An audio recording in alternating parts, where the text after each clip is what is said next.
Yo, what's happening, world? B March Boxing back at it with another old school video, taking you back to 2013. Fights we didn't get to see. Check out my playlist here on YouTube. I got mad videos, man.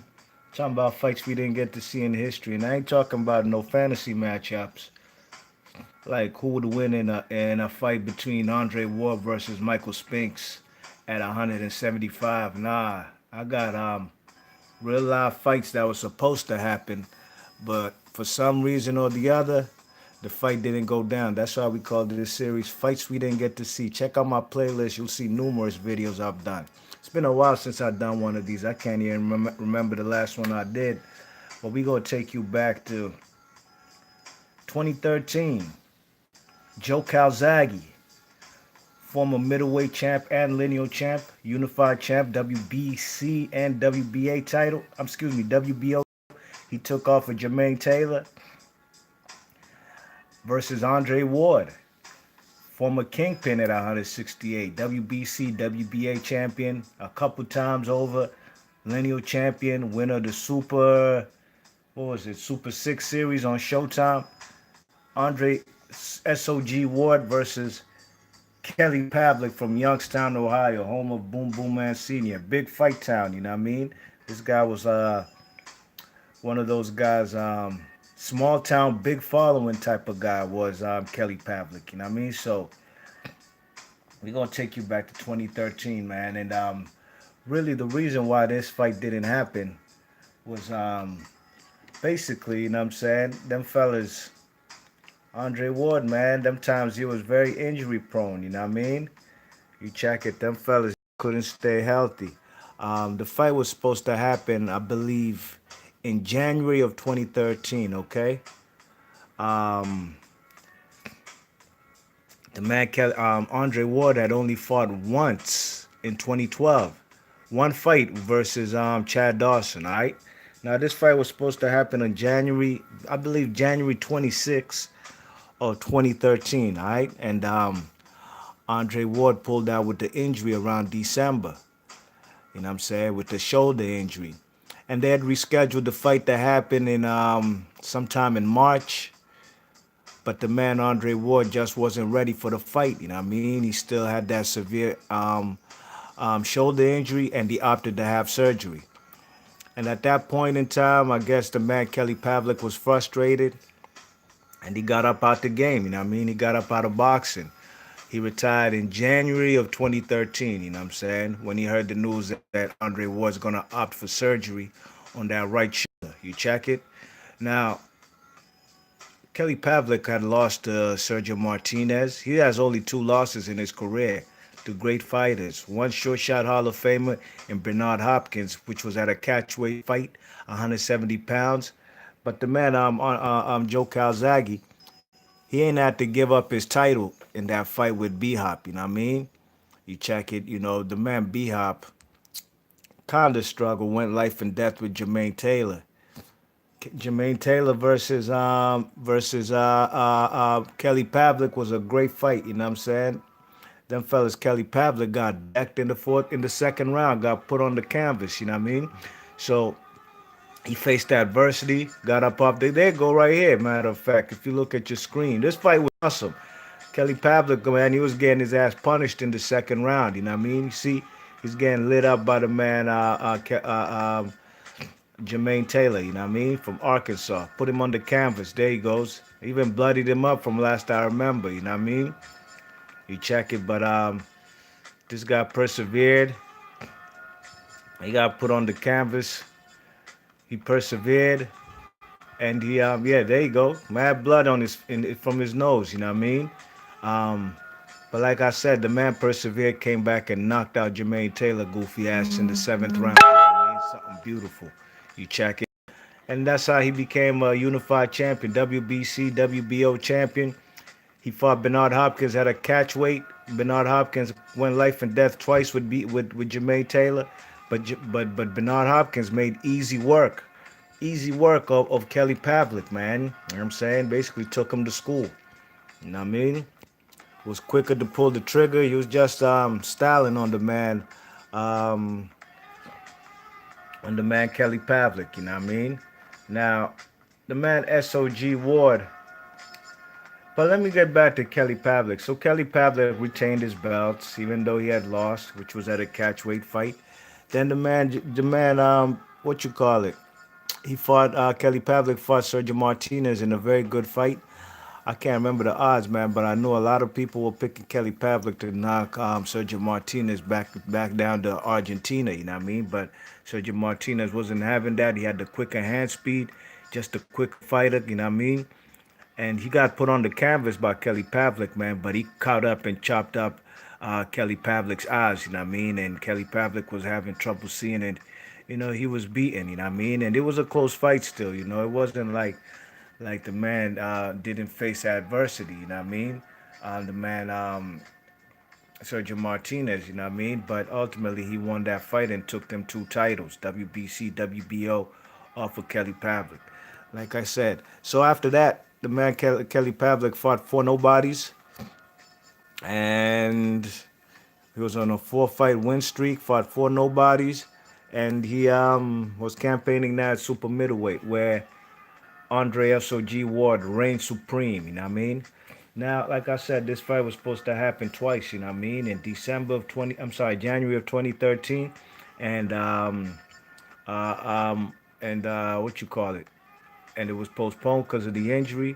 It was supposed to happen in March of 2013, but at that time, man, Andre SOG Ward had opted for surgery. Now, who would win this fight, man? This would have been a beautiful fight, man. I'd have loved to see this fight, man. You know what I mean? To see where Kelly Pavlik was, you know. But we also got to keep in mind, Kelly Pavlik after the Sergio Martinez fight, them fellas, them fellas became a kind of alcoholic. Kind of was in and out of alcohol rehab. You know what I mean? So he was facing his demons, man. You know, losing to the Sergio Martinez really took a toll on him. You know what I mean? But he worked his way back. He had got with Robert Garcia, Oxnard Academy, Oxnard, California, as his new trainer. Of course, Virgil Hunter was SOG's trainer. And how the fight would have panned out. I think Kelly Pavlik was a fighter who had a longer reach, was a taller fighter. And Kelly Pavlik is best suited for fighting on the outside. You know what I mean? He only can throw from long range. You know what I mean? He needs his distance. He needs to gauge, how close an opponent is.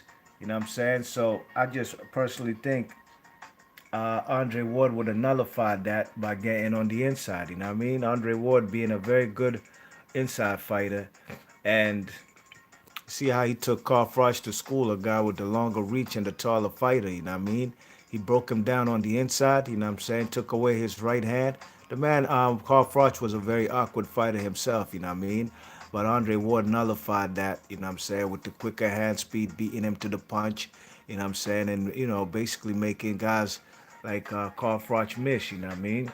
I think I had that fight probably 11 rounds to 1 in favor of the man SOG. You know what I mean? He took this guy to school, Carl Froch, who's a guy who's probably going to be a Hall of Famer. So, the man Kelly Pavlik, to me, would be in a similar situation, you know what I'm saying? The man Bernard Hopkins was styling on Kelly Pavlik. Now, I don't think SOG would wash Kelly Pavlik in the same way that B Hop did. You know what I mean? I think B Hop, he mixed it up. You know what I mean? And he was showboating in there, doing some bolo punches. You know what I mean? He was just styling on the man Kelly Pavlik. Kelly Pavlik was like a deer caught in headlights. You know what I mean? And he got his ass ran over by the older B Hop. You know what I mean? In the Boardwalk Hall. I'll never forget that night.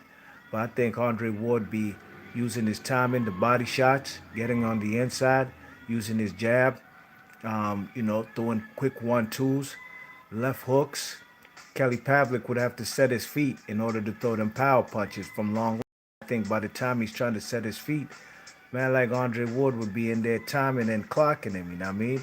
So ultimately, man, I just think at that stage of Kelly Pavlik's career, he had already lost to two good fighters. And I'm not saying he didn't have a chance to beat Andre Ward, but I think stylistically, Andre Ward would have his number, you know what I mean? The inside game, which Kelly Pavlik wasn't a great inside fighter, you know what I'm saying?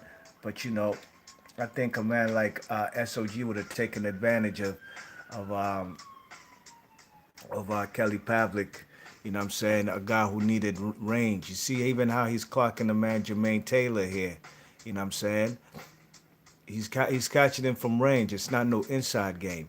And SOG Ward was a master of the inside game. You know what I mean? I'm not saying he was had dirty tactics and was crafty like the man Bernard Hopkins. You know what I mean? He wasn't as crafty on the inside.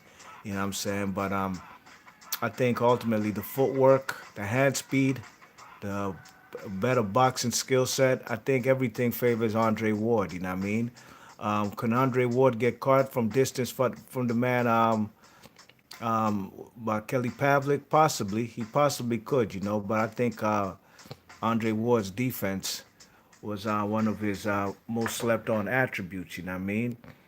Dodging evading punches and basically nullifying and taking away your best options. You know what I mean? Your best asset to win fights. That's what he did best. You know what I mean? Um, you know, a similar fighter who used to fight at range was a guy who, always was pumping that jab and just keeping fellows on the outside was Chad Dawson. And you seen what Andre Ward did to Chad Dawson. Albeit, sure enough, yeah, Chad Dawson was a guy who would move down in weight from 175 on his merit. He's the one who asked for Andre Ward, and he said he'll come down to 168. And whether he was weight drained or not, Andre Ward took his ass to school. You know what I mean? You see Andre Ward, I'm sorry, Kelly Pavlik here using his jab, throwing the 1-2 left hooks, mixing it in. You know what I'm saying? At this time, this man Jermaine Taylor is you know, is a guy who's running on fumes. You know what I mean? Jermaine Taylor was a guy who would start off hot, but ultimately he would deteriorate and what I'm saying, he would gas out in the later rounds. You know what I mean? But it would have been an excellent fight. I'd have loved to see Kelly Pavlik versus Andre Ward. But ultimately, I'd have to give SOG the W. You know what I'm saying? I probably would have him winning this fight, probably 8 rounds to 4 in favor of SOG Son of God from Haywood, California via Oakland. You know what I mean? I think at that stage of his career, Andre Ward was number one pound for pound. You know what I mean? Him and what's his name? Floyd Mayweather. You know what I mean? Those were the best fighters in the game. And I just think ultimately Kelly Pavlik just ain't have nothing for the man Andre Ward. You know what I'm saying? I think Andre Ward was just on another level at that stage of his career. You know what I mean? So yo, B Marsh boxing. I think that the man Kelly Pavlik would lose his decision in favor of the man Andre SOG Ward. Let me know who you guys think gonna win this fight. Leave your thoughts and comments in the comment section. If you're new to the channel, please share and subscribe and hit the like button if you like the video. And I'm gonna catch you guys on the